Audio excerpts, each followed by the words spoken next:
shook with y'all. Save your breath, baby, I'm not going home with y'all. Welcome to the Culture Boom. We are so excited to have you here. For our friends listening, wherever you are, today we have Joseph Panetta, right? Yes, Joseph. Joseph has had one of the most extraordinary careers in the brand world, from working, the New York City agencies to global positions, including CMO at the Swatch Group. Thank you, including CMO at the Swatch Group, overseeing 14 of the brands. So I'm really pumped because there's a lot that I want to get into with you. I know that you are left of center thinking, also your company that you really help transform brands with and marketing departments to connect further with audiences. I'm thrilled to jump into quite a few things with you: storytelling, branded entertainment, where we see things going. But I would like to actually start with one question, which is, how would you describe what it is that you do? I'll describe that by doing what I do best, which is tell you a story. Love it. Come on, right. story time. Many years ago, I was looking in the New York Times on Saturday in the business section. There was always an executive interview. And in this interview, I don't remember the executive who was being interviewed, which is odd. But one of the things he talked about was interviewing candidates as a CEO to come into his company. And one of the things that he asked the incoming candidates was to sum yourself up in a word. And I thought to myself, the Oxford English Dictionary clocks in at more than 1 million words. How do you sum a person up in a single word?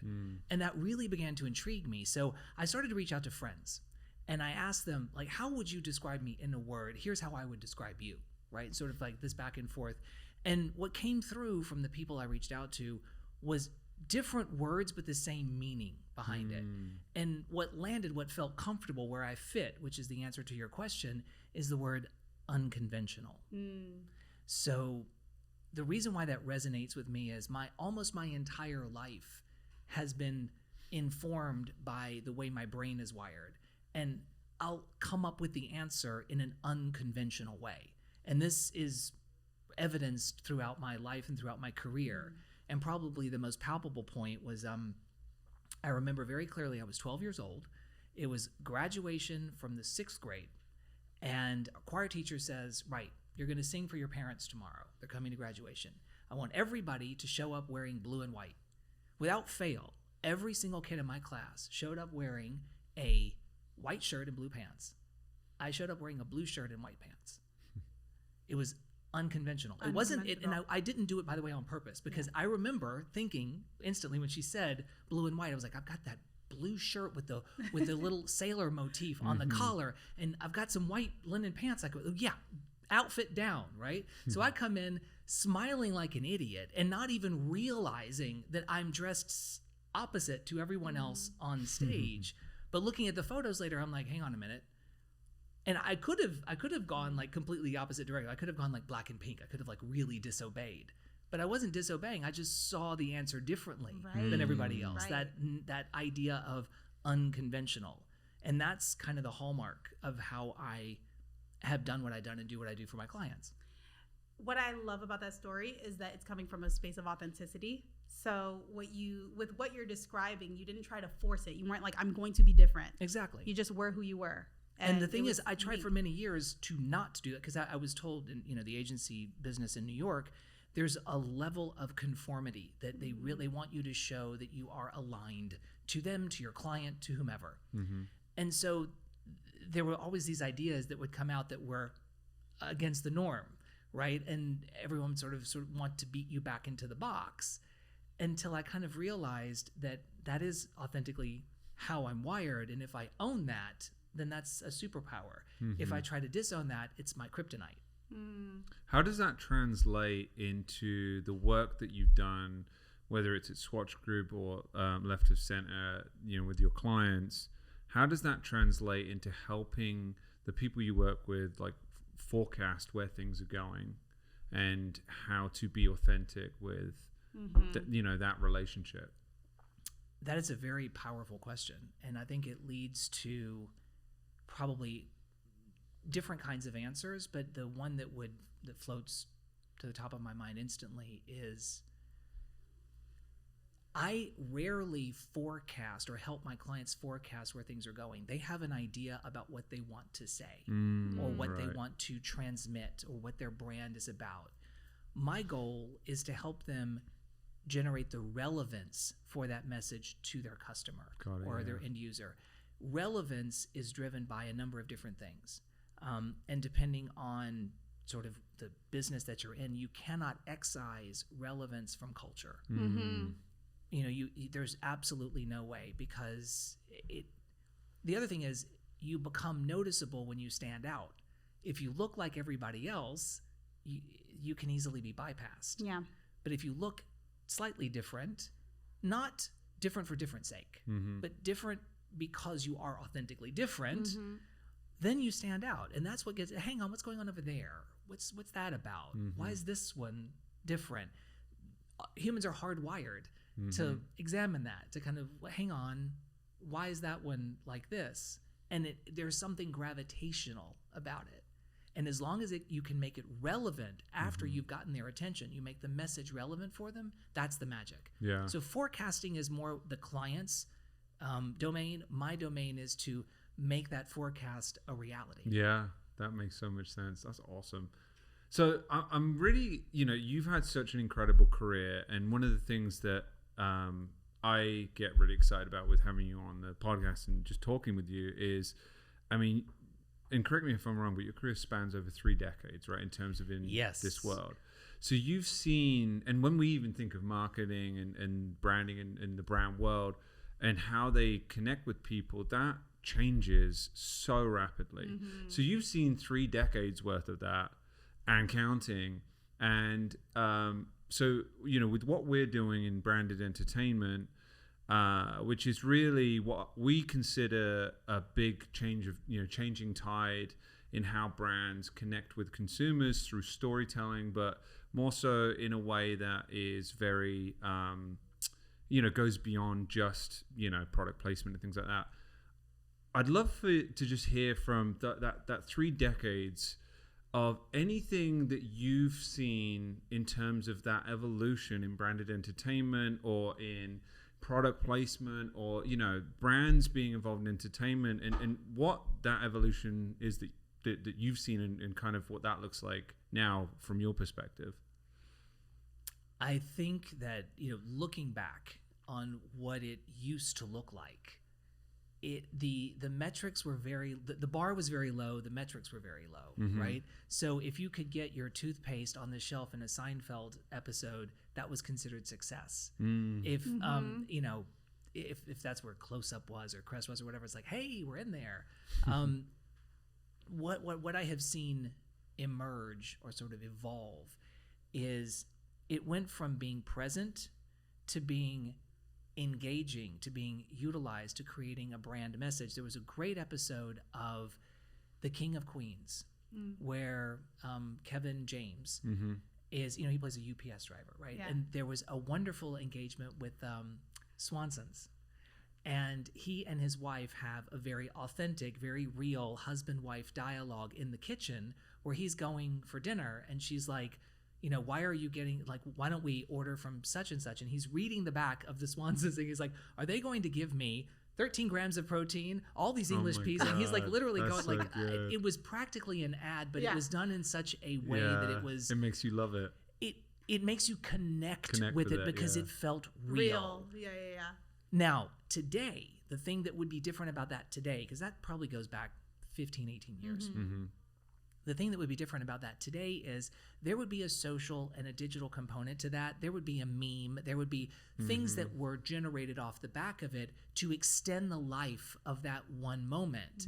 And there would be a contest around it. There would be some kind of like replication, and that the notion that you could keep the fire going after the initial episode aired. Yeah. That's where I see things going today, because there's the fact is, a great creative idea is still the cornerstone of anything, whether it's 30 years ago or today. A great creative idea is the thing that makes it all tick. How you deploy it has changed. How you create dimension around it has changed. But the cornerstone is still that idea. Yeah, that's incredible. I remember a story that you told me once. When I think about brand integration or product placement, and you'll have to remind me and everyone that's watching and listening this story. But we were talking about the racing series, and you mentioned, I think it was Steve McQueen, and a watch that he would wear in his films. Which, when I think about product placement from back in the day, like that, I think of that story now and how like that was so it really helped change the way people looked at that product. Well, can tell you us I was the gonna say, can story, you yeah. share that? Sure. So Steve McQueen very famously wore a Tag Heuer watch that had a square dial, and he wore it in a number of movies. But the racing movie, whose name I don't recall, was the one where it was very prominently showed on screen. And it wasn't the first time that a watch was associated with an actor or with a movie, but it was the first time that the watch company took advantage of it in a way that was commercial. Sometimes what would happen is a brand might luckily be in a film or in a television show, but they might not have been notified. It might have been a happy accident. The camera might have lingered on it longer than the cinematographer had intended or whatever. Yeah. But the brand didn't know what to do with it because it fell outside of the norm of what they would typically do.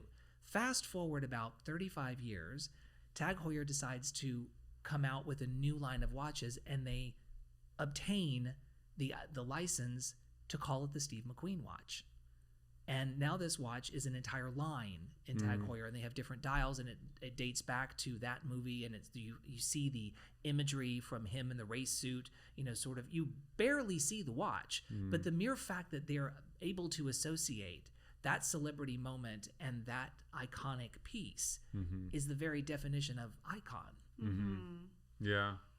I'm thinking about something that you said over dinner once that I thought was such a great way to describe it. You talked about the definition of brand and the way that you see it. And you mentioned, a brand identity really is the space that a company takes in a consumer's mind, in a Correct. person's mind, right? I thought that was really profound. So we touched on relevance. We touched on, a few things with this.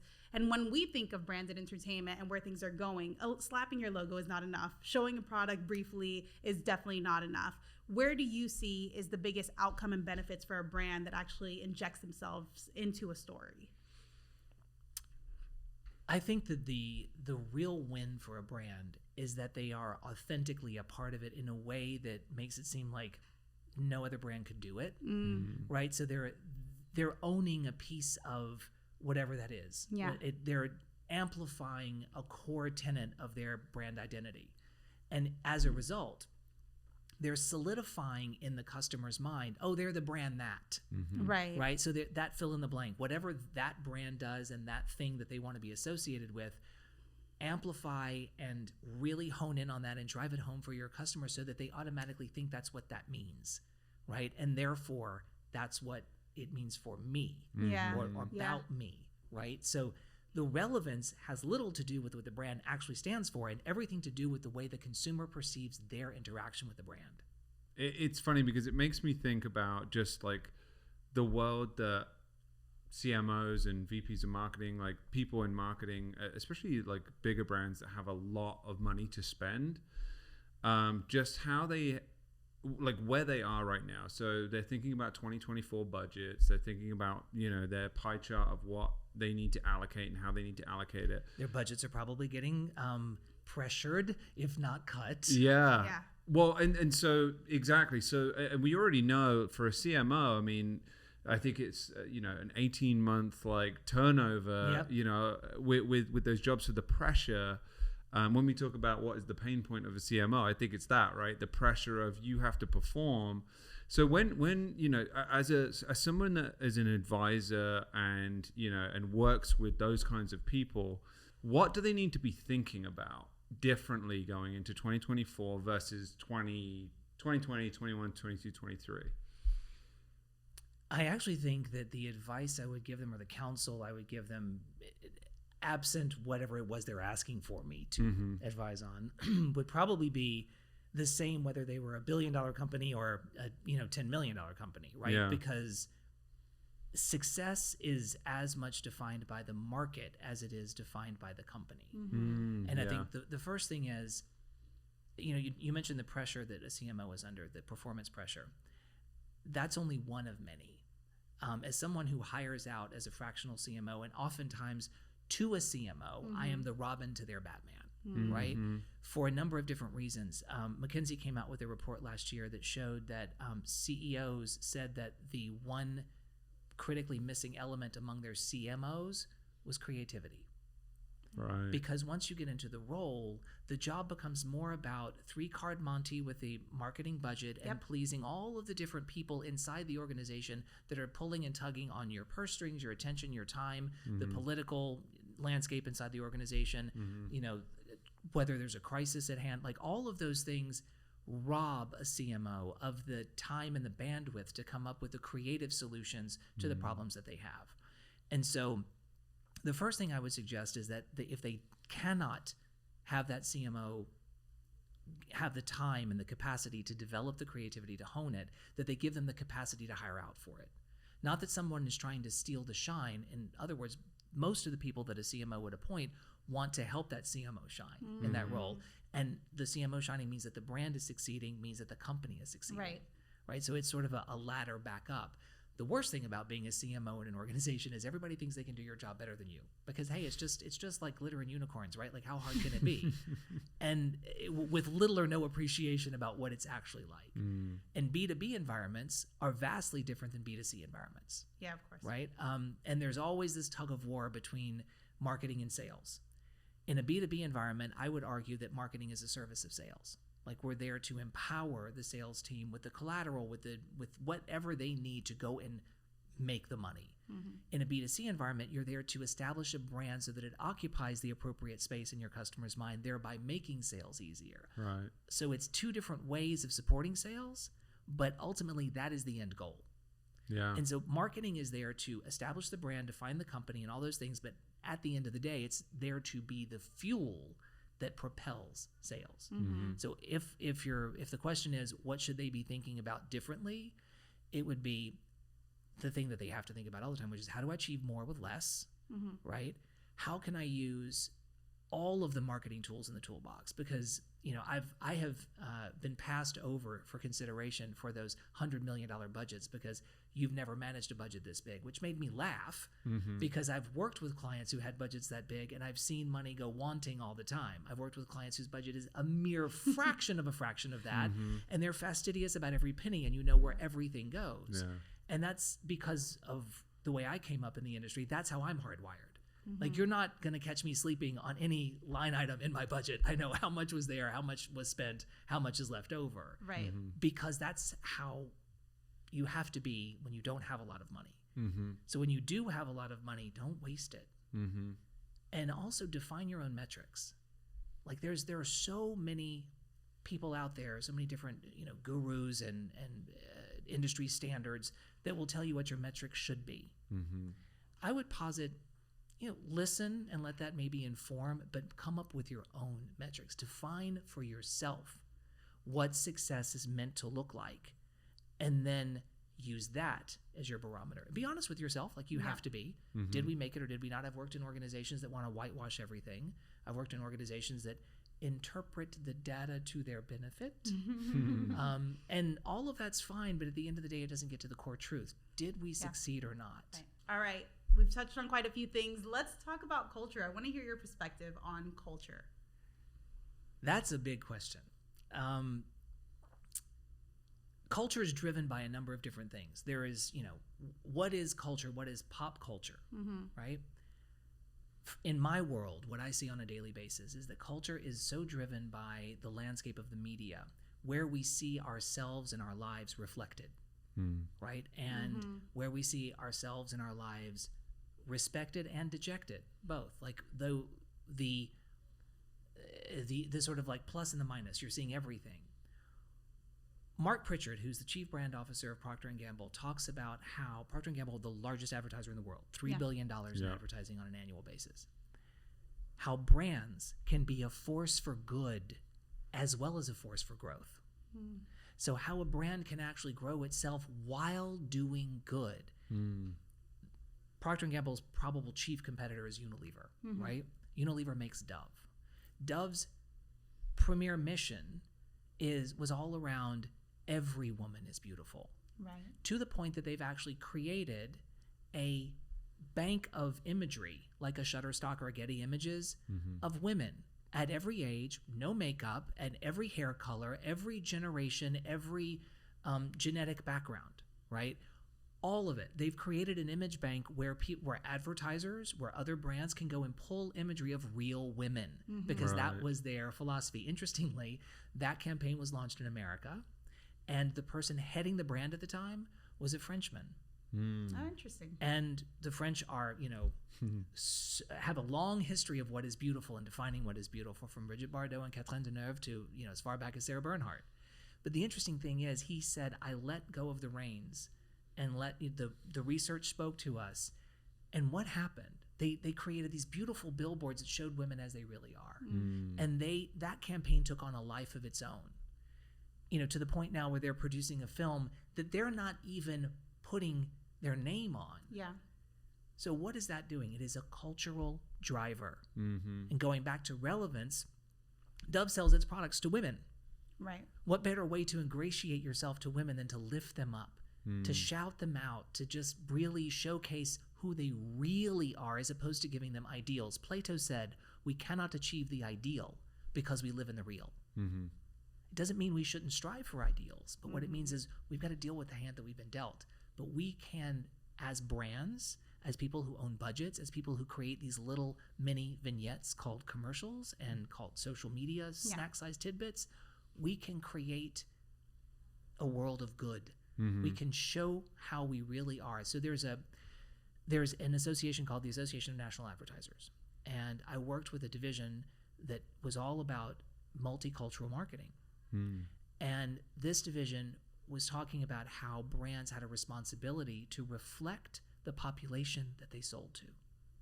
Because if you looked for, going back about 15, 20 years, certainly even back as far as the 80s, if you looked at advertising, sort of how brands position themselves, there was a very, very large preponderance of a certain skin color and a certain hair color and a certain eye color. Right. Right? Right. Today, that's changing. Why? Because the population of America is changing. And because brands realized that they had a responsibility to be relevant Right. Yeah. to all Right. cultures. Which speaks to what you were saying, right? The power is in people seeing themselves. Precisely. Yeah, and seeing themselves in a story. So regardless of this traditional path of, a brand creating an ad that's based on their brand Bible and, all these various things, it's really being a part of a greater story where people can genuinely see themselves. And sometimes that doesn't come in the form of a tagline. It usually doesn't come in the form of a tagline. And it doesn't need to. It does not Because need to. There, Yeah, exactly. there are certain things that you can create as a brand that are Right. uniquely yours and that you own, right? And and I'm not talking about taglines, I'm talking about attitudes, right? Yes, I can say real women, real beauty, and some people will automatically tie it to Dove and some people won't. But the mere fact that that's out there, it's like the verbal version of the Nike swoosh, Yeah. right? It's going to have that connection point with an audience, particularly one for whom it is intended. Mm-hmm. So I'll give you a perfect example. A couple of years ago at Coachella, Beyonce performed. Yep. And Amazing. Legendary performance, Yeah. right? Yeah.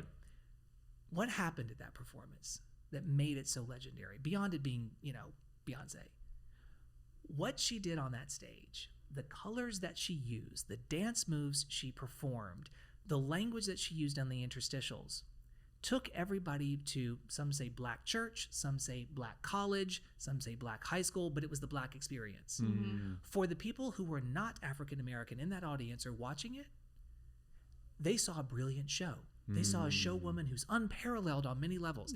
Brilliant show. And they applauded just as loudly as every African American person did. But the African American people got the plus up. They got the frosting on top of the cake.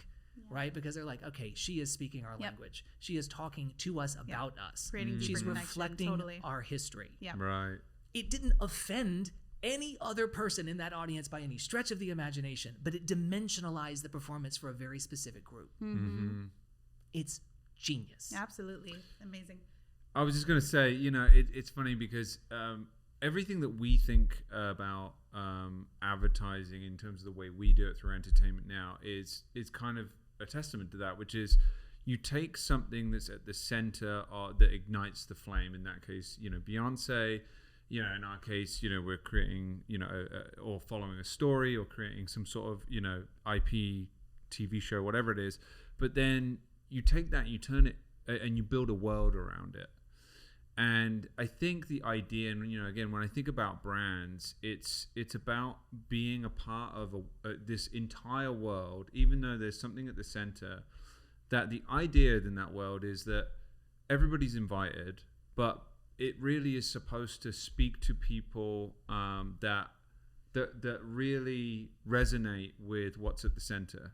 So in the case of Beyonce, and I think that's what's so special about, in my opinion, where things are going.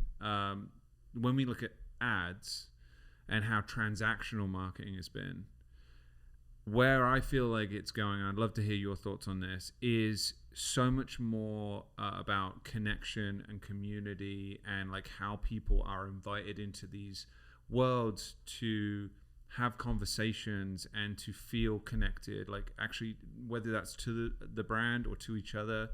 But I'd love to hear kind of your take on that, with these worlds that are available for brands, whether it's from their own teams or plugging into others.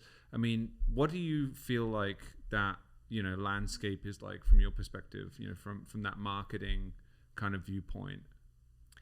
I think brands today are taking a very big lesson from what Disney kind of created a number of years ago, edutainment, infotainment, right? The idea that, and they did it originally, by the way. I was actually working for Disney at the time for standard character licensing, and which, if you don't know, is 2 mice, 2 ducks, 2 dogs, and a bear.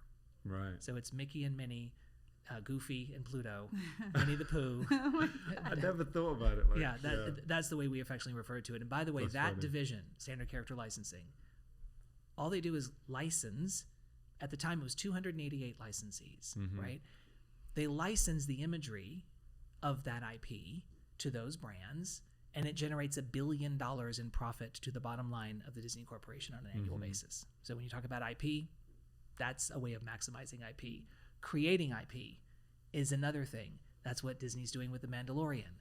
They're taking the Star Wars franchise that they purchased, and they're like, right, how do we extend the life of this story that can only be told so many times over and over again? It's Luke, it's Leia, it's good, bad, etc. Well, what if we take some of the characters and build worlds around them? Yeah. They did the same thing with the villains. Yeah. We wouldn't have had Angelina Jolie as Maleficent if they hadn't looked at the canon of Disney and Right. said, what Yeah. other stories can we tell? So true. We wouldn't have had Emma Stone as Cruella if they hadn't taken the same approach. Yeah. The idea is maximizing the IP. That's the name of the game, which is exactly what the new president of Mattel is doing. Right. Everyone arguing over the content of the Barbie movie is missing the point. The Barbie movie is not about politics. It's not about the landscape. And sure, all of those things are baked in, and they make it very polarizing. So now more people argue about it, which means more people go see it. And we've now hit 1 billion plus for the first time for a female helmed film. Yeah. Great. The point of Barbie is not about the movie. It's about maximizing the IP of Mattel. Because what everybody forgot when they're looking at the Barbie thing is that Hot Wheels, another piece of IP, has a TV show that's been licensed that's effectively a celebrity version of Pimp My Ride from MTV years ago. Let's take an old Lincoln Continental and turn it into a lowrider. That's the idea behind that show, but it's all the attendant branding of Hot Wheels. Right. What has Mattel done? They didn't pay for any of this. Yeah. They got money in because other people licensed the IP to do it. Yeah. So it's a new revenue stream that's multidimensional. But to go back to your question, these are the things that brands are looking at and saying, how do we take our IP and turn it into stories? How do we take it and turn it into engagement? How do we take it and extend its life? Yeah. Right? Because Right. if you think about brands where you have multiple varieties that are meant to answer different problem points or different life stages for the customer, Yeah. right? So that's where a lot of skincare has gone. So there's like skincare for younger people, skincare for women in middle age, skincare for specific body parts like around the eyes, or nasolabial folds, or brow lines. So there's skincare for those particular areas. And then you've got age spots, which actually don't start showing up until much later in life. So this notion of Neutrogena or Clinique, they're maximizing their skincare IP over a life range, because Right. the lifetime value of a customer is now that LTV is now a metric that CMOs and brands are looking at. Yeah. Exactly. So there's you guys know that in my agency life, I spent a good amount of time marketing to women, yes. and in very, very specialty ways. So there's a fact about when a woman begins to menstruate. By age 18 to 20, she's chosen whether she's going to be a tampon girl or a pad girl for the rest of the time that she is having a period. And that's another 25 years every month. That's the lifetime value of a customer. Wow. It's like a bank getting. I was literally going to getting say you a bank. on the I was credit literally going card. to say early. bank. So I have a question. We're switching gears just a little bit. You have such kind of this well of knowledge, but from experience working with some pretty iconic brands, going back to Swatch Group. Those brands are essentially collector brands. We walked in today and, someone here from our team was even talking about collecting watches. What's the philosophy around creating the hype first, and then the loyalty around, collecting watches, and really for any product really, but, from the lens of having been at Swatch Group, what is that philosophy? Collectibles are, always in fashion. That standard character licensing from Disney.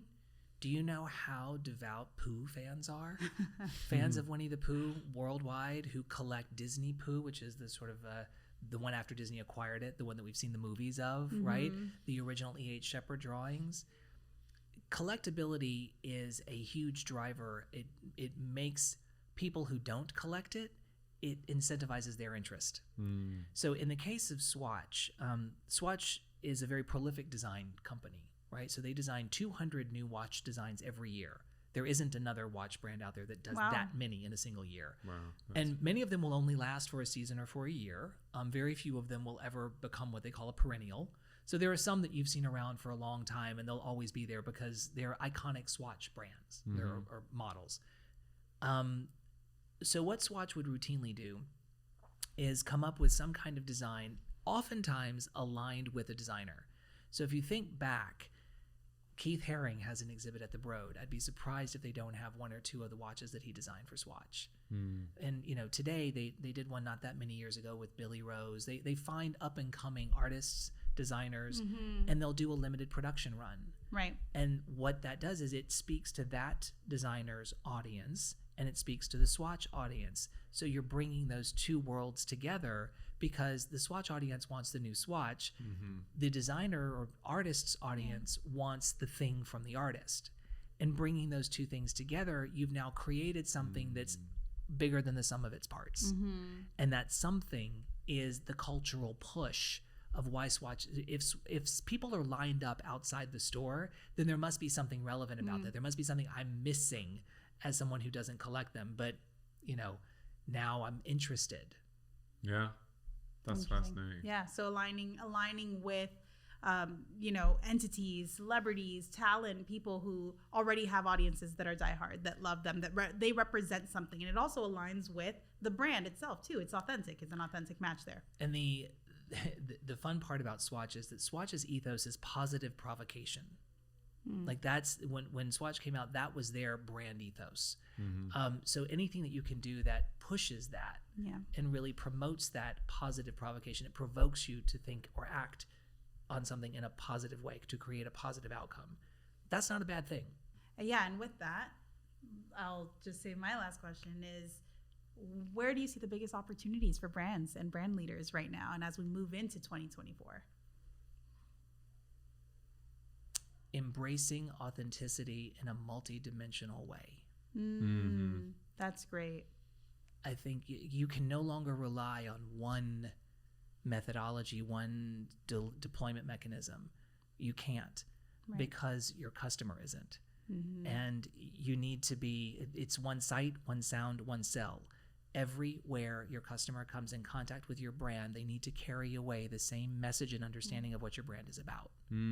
Absolutely. And that's a different way of consistency, because consistency is about the same message. This is about one sight, one sound, one sell. That means that while the imagery may change, the meaning is the same. So as an example, there's a wonderful visual that I use to dimensionalize this story, and it's from the 80s fragrance Drakkar Noir. And there is a wonderful ad from the 80s of a man's hand, right? He's not wearing a watch or anything. It's just a man's bare hand holding Drakkar Noir, and a woman's hand wrapped around his wrist, grabbing him. And she's got manicured red nails. And it's very much, you wear this cologne, you're going to get some, because she's going to want it. You're going to smell good enough for her to like pull you down, right? Like that's the concept. However, that ad in the Middle East looked very different. Oh. It was exactly the same ad. It was a man's hand, but it's tuxedoed. It's still the red background, it's still the black bottle, and it's a woman's hand, but as opposed to insisting with red painted fingernails, she is lightly touching his hand, beckoning him. Wow. Same message, different execution because of the cultural difference. Wow. So if you use that as a paradigm for how it gets translated across different mediums in different ways to different audiences, it's still the same sight and sound and sell. It's just changed. Yeah. Absolutely. I'd love for you to just like share the Elizabeth Taylor story, the diamond story. Which one? Okay, pick one, and then if there's another. Yeah, that you think- what is the most iconic story that you have from your experience working with Elizabeth Taylor? Let's All just right. do that. When you work alongside an icon, every story is an iconic story in many ways. But probably the most iconic story for me personally is the one that more often than not most people wouldn't know, because it's the one that we were forbidden to tell. Okay, come on. And it's actually very, very, very touching, frankly. It's not the scandal you might be imagining. Okay. I can tell you one of those too if you want. We'll take it. So when I worked for Elizabeth, it was during the AIDS crisis, and she had very much put a face on the AIDS crisis and pushed politicians and celebrities to not just accept it but also fund research. And this was during the time that White Diamonds was at its height. And as her director of public relations, we would go on a store tour. So in much the same way today that, you know, you would have a designer or a celebrity like a Jennifer Lopez go to Macy's, right? Or Beyonce might go to Marshall Fields or any of the other Macy's that are around. They're all now Macy's. At the time they were different brand names. Elizabeth went to these stores, and there were, there's a long sort of story about how that actually happened. It was a lot, like 5,000 people would show up the day before and camp outside. It was bananas. And that was in Houston. That's crazy. Brilliant. What most people didn't know, we were not allowed to tell anyone. We would go to these stores 2 months in advance and kind of give them a sense of what to expect with Elizabeth coming and how that might be different than when Calvin Klein or Cindy Crawford came, right? It's a very different idea. We would then find an AIDS hospice. And at the time, hospices were end care facilities. This is where someone would go to eventually pass. Yeah. And we would go and visit them, and we would tell them, look, we work with a celebrity. This celebrity is going to come to town in a little while, a few months, and they want to visit, so we just need to take a look around and make sure it's all kosher. And so we would look around, we would come back, and we would report, so this is the one. And what would happen is she would do the appearance in the store. So Foley's and Houston's. She does this appearance, and she leaves the store, usually through the loading dock, and she gets in the limo, and she's driven to the hospice without her security detail, in full hair and makeup, and her jewels as Elizabeth Taylor. Wow. She wasn't trying to be covert about this at all, but she also didn't want anyone to go with her. She wanted to do this solo because she wanted to have respect for the people in the hospice. So she would go in, and at first they didn't believe it, and then they're sort of like pinching themselves like, holy crap, she's really here. She would sit on beds and read to people. She would sign anything they asked her to sign. She would spend a good couple of hours. And the thing that is the most touching to me is that 10 days, 2 weeks later, when we were back from all of this touring, we would have faxes from the hospice managers telling us that the patients needed less pain medication for a week after her being there because they were working off the euphoria of having been visited by Elizabeth Taylor. Oh my goodness. Nothing That's to great. me was as resonant as that, Wow. because not the wonderfully funny stories about how sarcastic and ballsy and outre she could be as a very introverted woman, not about her jewelry and hair and makeup and crazy demands and all that stuff. It was the fact that she reached out and touched people in such a humane way and helped them feel seen and helped them feel better Yeah. Yeah. at a time when nobody else Incredible. would. So beautiful. And she did that in market after market, city after city. This wasn't a one-time thing. Right. And we never went, never, no press, no photographers, no one knew. Mm-hmm. So That's- now that she's passed and, I can talk about these things, when I was recently interviewed about her and one of my younger friends said, Elizabeth Taylor, who's that? Oh. And it was almost like a knife went through my heart that there is a generation coming up that doesn't crazy, know Wow. her impact, let alone like the Oscars and the lifestyle and the 8 marriages and all that craziness. That part of it, Right. that part of it is being lost to history. And Wow. that is the thing I push against. Wow, that's so powerful. That is so beautiful. It's amazing that you had that experience with I someone know. that I was going to iconic. say. I mean, the fact that you got to spend so much time with her, one-on-one time, intimate time, is something you'll hold forever. It's just, I'm sure, it was. incredible. It's a good thing I was young, but I think the thing that she liked about me is that I was never starstruck. Right. I was never sort of like, oh my God. Yeah. I was more like, when I remember very, very clearly the first day I met her, I thought she was the maid. Oh my god. Yep. Really? Yep. She I was standing in her kitchen holding a box. My boss and I had just come over there, and my boss went off to look for her. And this tiny woman, I mean, she was 5'2", right? So this tiny woman comes toddling into the kitchen wearing black leggings and a red sweater, and she has 4 inches of white hair growing out of her head, and the rest of it's and the rest of it's black. And she's like, "Hi." I'm like, "Hello." I thought her name must be Dolores, and she was probably the maid. And she just toddles up the stairs, and this little white dog follows her. And I don't really think anything about it until my boss comes in, sort of looking around. "Have you seen Elizabeth? Did she come through here?" I was like, "No, just the." Oh, Wait. well. Oh. Yeah, she did. She went up those stairs.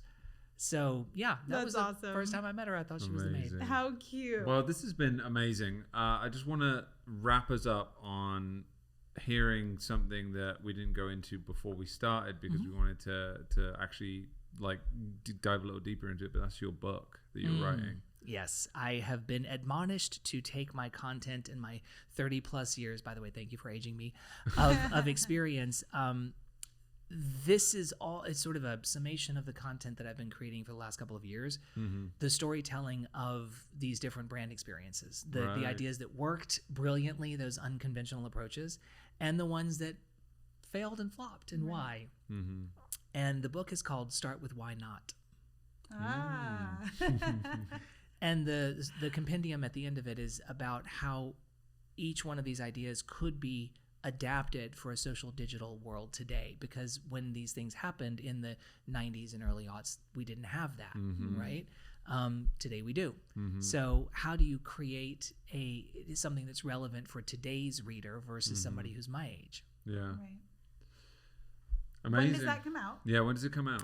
It's a good question. I've got most of the content written. I'm now sort of writing the table of contents. There'll be a Kickstarter campaign that kicks it off, and it'll probably be out by the end of the year, beginning of next year. Amazing. Awesome. And then where can people find you? They can find me at locc.me or on LinkedIn. Awesome. This has been so great. So appreciate you. It's so awesome. Every time we get together, you have so many beautiful nuggets. Such a great storyteller. I love you guys. Yeah, You prompt we me adore and you. I just wind up and go. So thank you. Yeah. No. It's We appreciate it. We always leave very energized and charged, especially from a very kind of deep and intellectual place, because I mean you've got such a rich history in terms of everything you've done with travel and the people you've worked with and the things that you've seen and done. It's really cool. I have been very, very lucky. I it's not that I refused to be pigeonholed. It's just that I kept saying yes. because Yeah. I was like, why not? Like Why Oh, not? that's you. Why not? Why not? When the opportunity presented itself, I just said, why not? I didn't say, Yeah. no, I only do, CPG, or I only do technology, or I only do, no, I'm like, and you got money? Well, why not? Let's do it. Awesome. Well, thanks so much, Joseph. Awesome. We Thank adore you. you. We love you. Thanks, This has been Joseph. awesome. Thank Right. you. Amazing.